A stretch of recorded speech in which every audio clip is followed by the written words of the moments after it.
I'm a 29-year-old woman working as a freelance interior designer in a town where nearly everyone knows each other. My name carries weight because of my job. A single bad impression can spread fast and cost me future clients. That's the downside of doing business in a place where word of mouth can either build your reputation or bury it. My older sister, Brielle, is 31 and works as a school counselor. She's loud, extroverted, and always the one cracking jokes at family gatherings. Since we were kids, Brielle has treated everything like a comedy sketch. Her favorite target? Me. From slipping fake notes into my school bag to replacing my birthday cake with a stack of frosted cardboard, she's been pulling harmless pranks all her life. Everyone would laugh. I didn't. Growing up, every time I complained, our parents brushed it off. She's just having fun, they'd say. You need to lighten up. But it was never fun for me. I'm not someone who likes attention. I don't like being embarrassed. I prefer quiet corners, calm conversations, and doing things properly. That difference between us only grew with time, but Brielle never outgrew the habit. 3 months ago, I was preparing for the biggest opportunity of my career. A local entrepreneur who owns a chain of co-working spaces had seen one of my previous projects and contacted me to redesign a high-end office he was launching in town. It wasn't just a job, it was an audition. If he liked my work, he'd recommend me to a network of business owners, influencers, and property developers.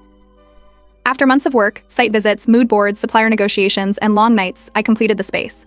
To celebrate the reveal and subtly attract more clients, I hosted a small event at the venue. It was part showcase, part networking. I sent formal invitations to business contacts and kept the guest list tight. But since I was proud of the work, I also invited my parents and Brielle. I assumed naively that she'd behave. The space looked perfect. Warm wood tones, layered lighting, acoustic panels, ergonomic furniture. It was all polished. I had 3 presentation boards near the entrance that explained my process, materials, and inspiration. Each board had been reviewed, double-checked, and printed by a professional service. I even rehearsed my walkthrough multiple times. When the event started, things were going smoothly. My client arrived with 2 business partners and seemed genuinely impressed.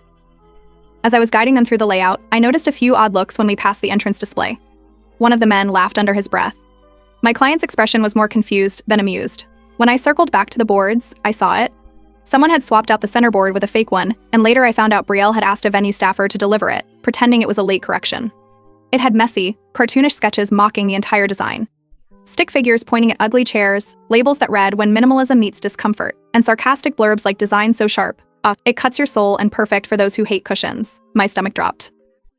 I glanced over and saw Brielle recording my face on her phone from behind a fake plant. She was giggling like she'd pulled off a heist.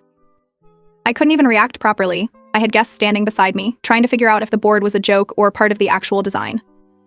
I switched the board out immediately and tried to salvage the rest of the tour, but the damage was done. My client made a polite excuse and left early. His business